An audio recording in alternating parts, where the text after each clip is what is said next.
మీ business ఏదైనా మీ ఊర్లో promotion చేయాలంటే అది సుమన్ టీవీతోనే సాధ్యం. ఇప్పుడే సంప్రదించండి.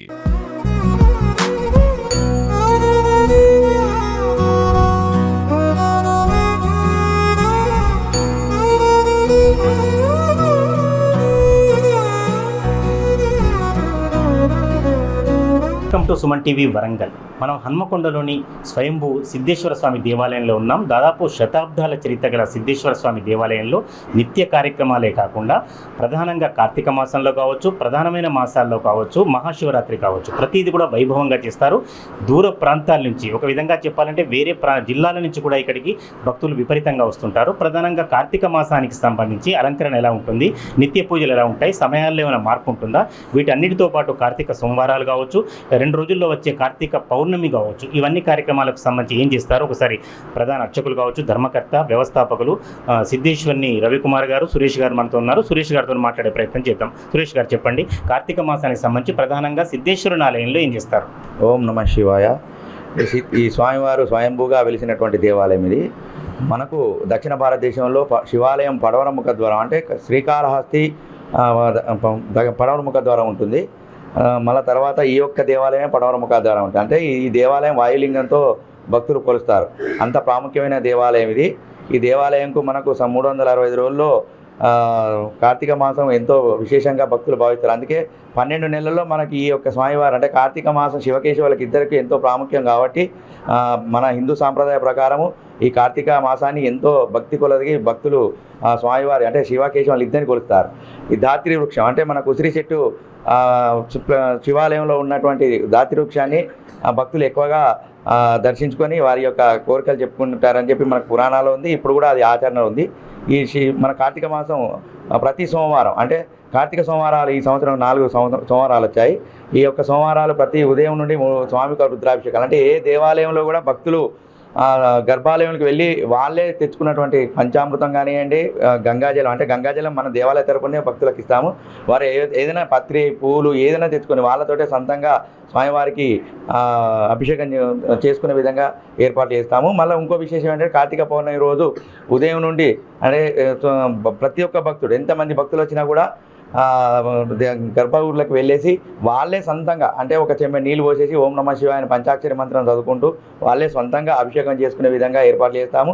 ఈ కార్తీక పౌర్ణమి విశేషం ఏంటంటే మనకు మహాశివరాత్రి ఎంత ప్రాముఖ్యమో ఈ కార్తీక పౌర్ణమి కూడా అంత విశేషం. అంటే శివకేశవులకు ఇద్దరికి ఎంతో విశేషమైన కార్తీక పౌర్ణమి రోజు ఉసిరి చెట్టు, అంటే ధాత్రి వృక్షం ఈ దేవాలయం ఉంది.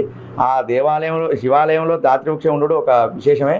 ఆ సాయంకాలం, అంటే ప్రదోష కాలాన భక్తులు సాయంకాలం 6 గంటలకు దేవాలయంకి వచ్చేసి వారి యొక్క 365 కట్ట, అంటే వత్తుల కట్ట నెయ్యితోటి తడిపి వాళ్ళే సొంతంగా స్వామివారికి ఆ దంపతులు ప్లస్ పిల్లలతో సహా ఆ వత్తుల కట్ట వెలిగించి వారి యొక్క కోరికలు ఆ యొక్క జ్యోతికి, అంటే ఆ ధాత్రి నారాయణకి చెప్పుకొని తీర్చమని చెప్పేసి భక్తులు భావించి స్వామివారికి విన్నవించుకుంటారు.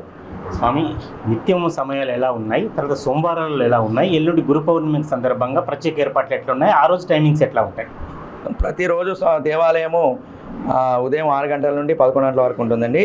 సాయంత్రం 4 గంటల నుండి 5:30, అంటే భక్తులు విచ్చేస్తే ఒక్కసేపు అయినా ఉంటాము. ఎవరు రాకపోతే కొంచెం దేవాలయం బంద్ చేసి వెళ్తాము. ఎందుకంటే ఈ దేవాలయంలో మనకు పూర్వం నుండి ఒక నాగేంద్రుడు తిరుగుతుందని చెప్పి పురాణాలు ఉంది. ఆ పాము ఇప్పటికీ ఉంది. సాయంత్రం 6 తర్వాత ఈ దేవాలయ పరిసరాలు తిరుగుతుంది. ఎందుకంటే ఈ దేవాలయంలో 6 తర్వాత మనం ఆ నాగేంద్రుడిని, మన భక్తుల సంచారం ఎక్కువ ఉంటే నాగేంద్రుడు బయటికి రాడొచ్చి సంచరించాడు కాబట్టి అది కూడా మనకు ప్రాముఖ్యత. ఈ దేవాలయాన్ని అది కూడా కాపాడాలని చెప్పేసి మేము 6 గంటల వరకే దేవాలయం బంద్ చేస్తాము. ఇంకొకటి ఏంటంటే ప్రతి ఒక్క ఈ కార్తీక మాసం ప్రతిరోజు ఉదయం 5 గంటలకే దేవాలయం తెరిచేసి, అంటే బ్రహ్మముహూర్తాన స్వామివారికి అభిషేకం, సుప్రభాత సేవ నిర్వహించి భక్తులకు దర్శన భాగ్యం కలిగిస్తాము.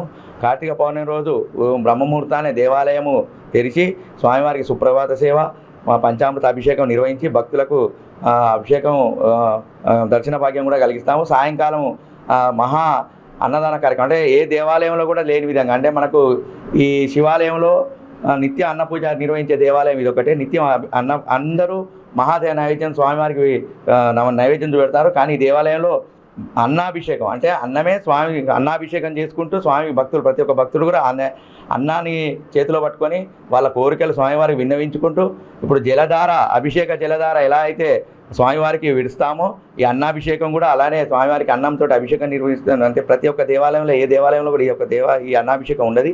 ఈ యొక్క దేవాలయం పూర్వం నుండి మాకు ఆచరణ ఉంది. అదే ఇప్పటికి కూడా మేము ఆచరిస్తున్నాము. ఈ కార్తీక మాసం సుమారు సాయంకాలం అంటే ప్రతి ఒక్క భక్తుడు ఉపవాస దీక్ష భోజనం ఉంది అంటాడు. ఉదయం నుండి కనీసం మంచినీళ్ళు కూడా తాగకుండా సాయంకాలం ఈ దేవాలయంకి వచ్చేసి ఆ దీపాలు వెలిగించుకొని ఈ అన్నాభిషేకం చేసినటువంటి ప్రసాదము వారికి అన్న ప్రసాద వితరణ కూడా నిర్వహిస్తాం. అంటే అంత ప్రాముఖ్యమైన దేవాలయం కాబట్టి భక్తులు ప్రతి ఒక్క భక్తుడి దేవాలయం సందర్శించుకోవాలని చెప్పేసి ఎంతో ఆతృతతో ఉంటారు. స్వామి, కార్తీక పౌర్ణమి సందర్భంగా భక్తులకు ఏం సూచనలు ఇస్తారు? ఇంకేమైనా ప్రత్యేకమైన ఏర్పాట్లు ఉన్నాయా? ఈ కార్తీక పౌర్ణమి సందర్భంగా ప్రతి ఒక్క భక్తుడు అంటే మనకు అలా లైటింగ్ కానివ్వండి, మంచినీటి సౌకర్యం కానివ్వండి, భక్తులకు ఎటువంటి ఇబ్బంది లేకుండా అన్ని ఏర్పాట్లు చేశాము. ఇంకో విశేషం ఏంటంటే ఈ కార్తీక పౌర్ణమి రోజు కూడా ప్రత్యేకమైన అలంకరణ నిర్వహిస్తాము. స్వామివారికి శంకరునికి ఎక్కడ కూడా అలంకరణ ఉండదు.